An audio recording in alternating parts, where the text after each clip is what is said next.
Hey everybody, and welcome to another Book Wednesday.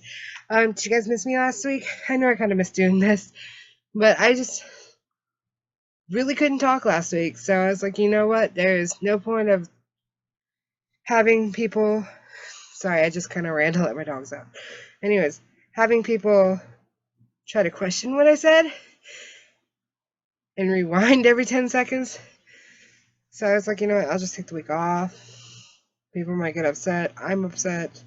Maybe people will be happy. I don't know. Anyways, not the point.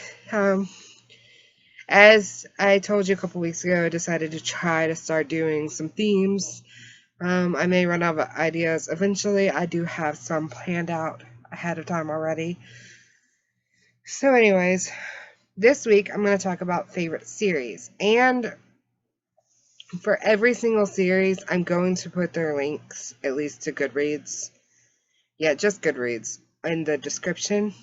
The Goodreads has all of the links in it, so if you are interested in the book or the series I'm talking about, feel free to go check it out.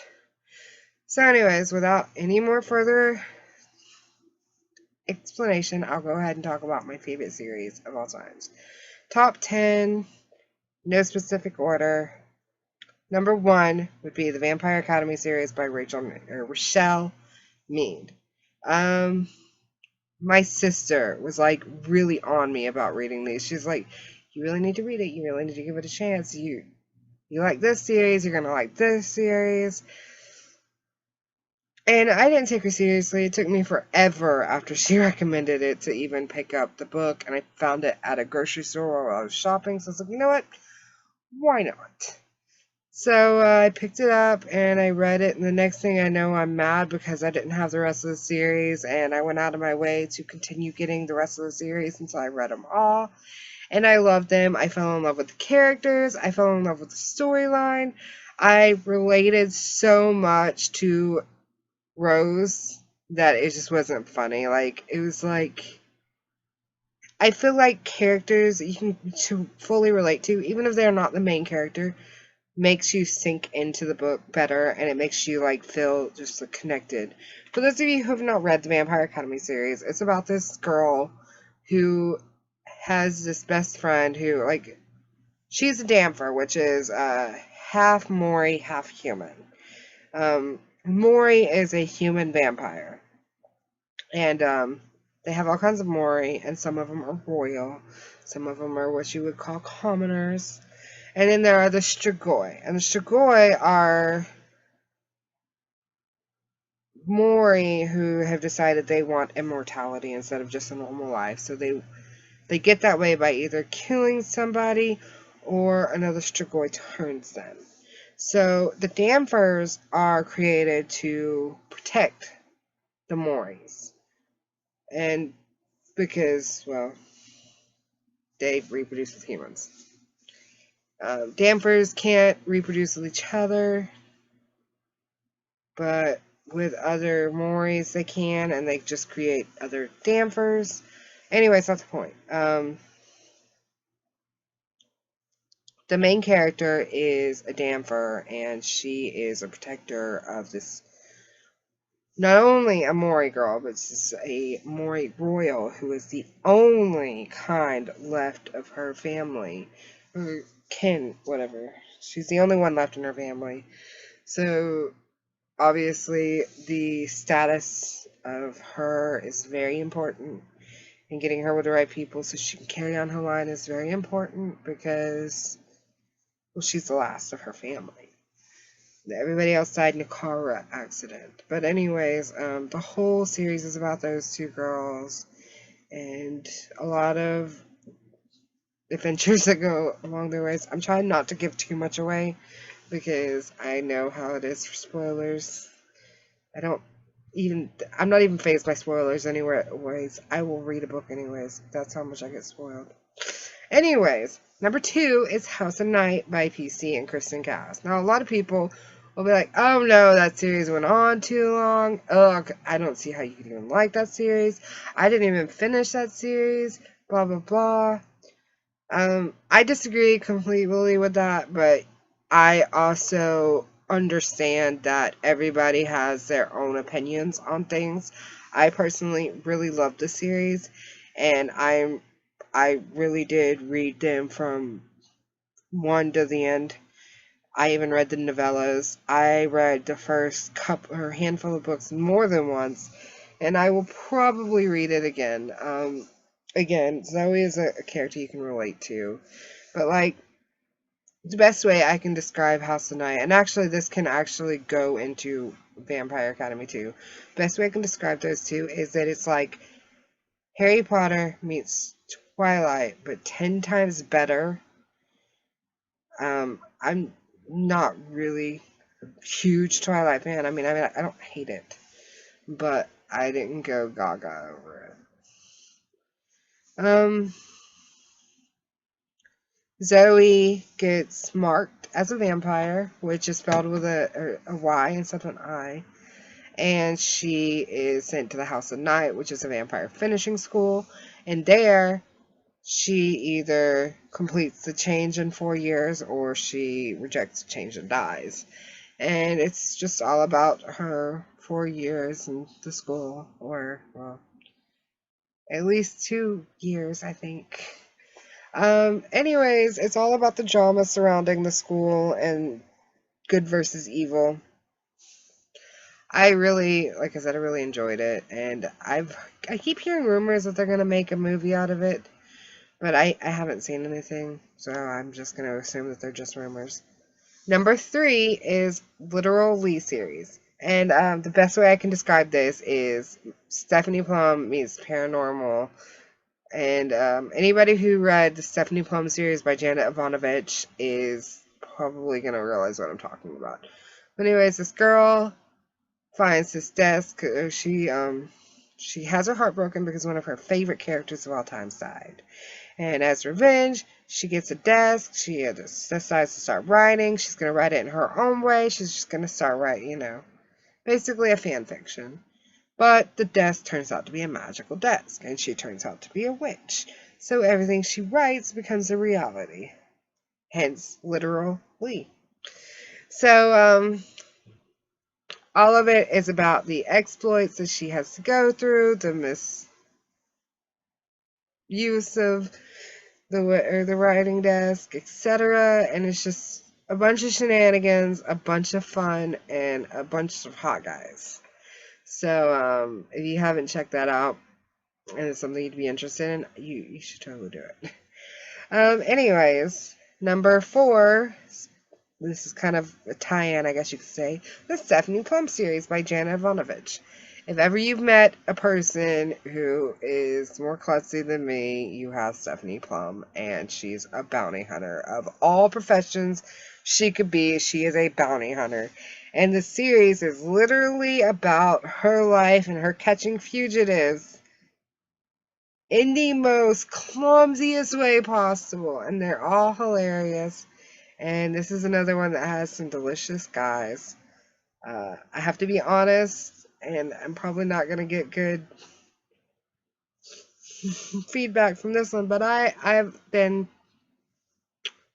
no, I can't say I've been pro Ranger for her, but I'm so pro Ranger. Like, he is. They made this into a movie, the first one for the money, and I didn't think they did Ranger justice or Morelli. Maybe that's just me. But anyways, I think her and Morelli were perfect together, but Ranger, oh my goodness. Anyways, number 5 is Alex Cross series by James Patterson. I can't even tell you how many books he's got out, and I can be honest here, I did not read them in order. I kind of want to, I've been trying to like go back and get them all, because I don't even own them all. And it seems like every time I try to get to a point where I own a certain amount, another one's released. But anyways, I kind of want to go back and read them all in order, because I didn't even think I've read the first 5 at all. Actually, no, I can't say that. I've read the first one, but I haven't read like 2 through 5 or something like that. I don't know. I can't even begin to tell you which ones are which, because it's just gotten jumbled up. Number 6 is Women's Murder Club, also by James Patterson. And this one I like better than Alex Cross series, but I really like them both. Alex Cross series is about this guy who lives in Washington, D.C., and he's a detective, and he kind of goes around solving, like, murder. Well, he starts out as a detective, and then he goes into FBI at some point in the series. He just goes around and chases serial killers and all kinds of things, and he's very intense, he's very persistent, and he's very passionate. And he's just the kind of, guy that you could really root for. Women's Murder Club is about this woman who is in San Francisco, and she's a detective as well, and she's kind of working her way up to the top, and she's like one of the best investigators in her field, and she also investigates murders and serial killers and all that, but like she's got this group of women that she has, talks to on the side, and they kind of give each other, fresh views on the situation that you normally wouldn't see. So like in this group you have a lawyer, a reporter, a forensic analyst, I don't know what you call them, the people who do autopsies, and then her.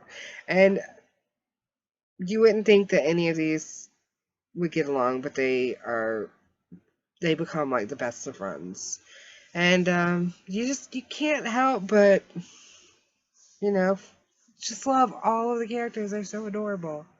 Alright, moving on. Number 7 is the Sweet Valley High series. I have not read many, like, I can't say many, I have not read this book series in order, but they kind of have it to where you don't have to read them in order. And, I mean, the only reason it's on the favorites is, like, there's, like, hundreds of them, literally, for one. For two, everyone has this, like, big drama, and then, like, in the end, Liz or somebody else saves the day. More than likely, it's Liz. And I can't say saves the day, that's kind of over dramatic. But, basically, like, most of the books are just cause of shenanigans, and her twin sister Liz gets her out of the jam or helps somebody else avoid her plot. Jess is kind of selfish and conceited and only cares about her and only wants to do things to get her way, whereas Elizabeth is very selfless, very open to hearing your problems, and she wants to do everything she can to help you. I really liked Liz. I liked many of the characters in the story. I liked the fact that it was not in first person. You got to hear many different character viewpoints, and you got to hear what it was like from their point of view, because I think in most of these stories you do need to hear both perspectives to fully understand it, so you don't just think like, oh my goodness, that person's horrible, because they're not really horrible, they're just trying to like work things out in their own way, and sometimes it just doesn't work. But anyways, I fully recommend that kids and teenagers read that. I grew up with the series. I love the series. I did hear that it was a TV show. I think I've watched one or two of them. I kind of would like to go and watch them all because, well, I really loved that series. One day I'd like to own them all, but I don't see that happening. Anyways, number 8 is, this is going to be so silly, but Princess Diaries by Meg Cabot. It's about this girl who finds out when she's 15 years old. Actually, no, in the series she's 14. 14 years old, that she is a princess and her father is a prince to this small principality called Genovia.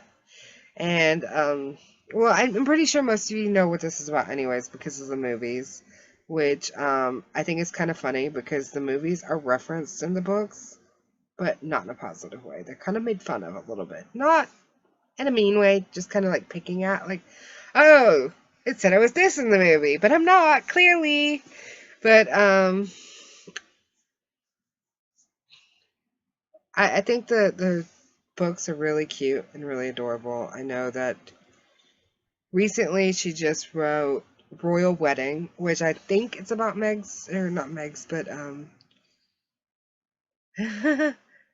Mia's wedding, and I can't wait to read it. I've been trying to go back and like reread the series so I don't get confused. You never know. It's been years since I've read the series. I got to a certain point, but then I had to go and read some other books that were time sensitive.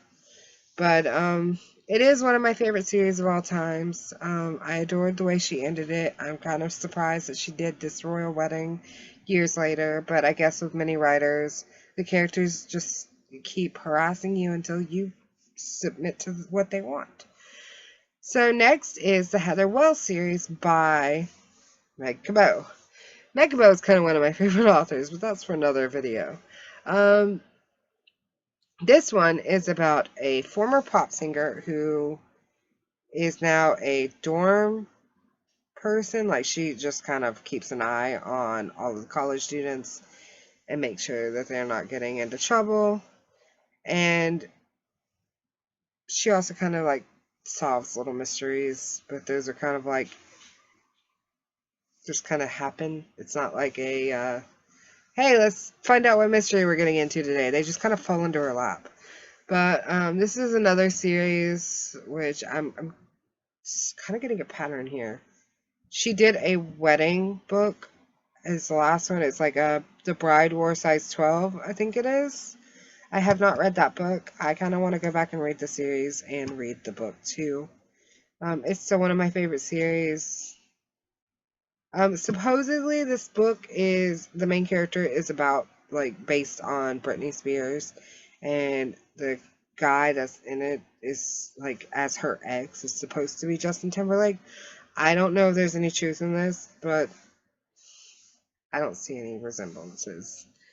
And last but not least is the Harry Potter series. I know you guys are like, are you serious? But I am. I am totally serious. I don't think the movies did it justice, but I love the movies anyways. I'm one of those type of people that, as long as it's not too different, I can differentiate the movies and the books. Like, I'll just separate them, like, in my mind.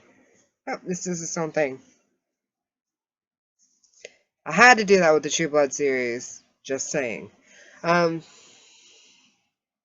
there are some that are just so bad. I feel like they butchered everything, and I just can't do it. Like, I can't. But this is another series I want to go back and reread.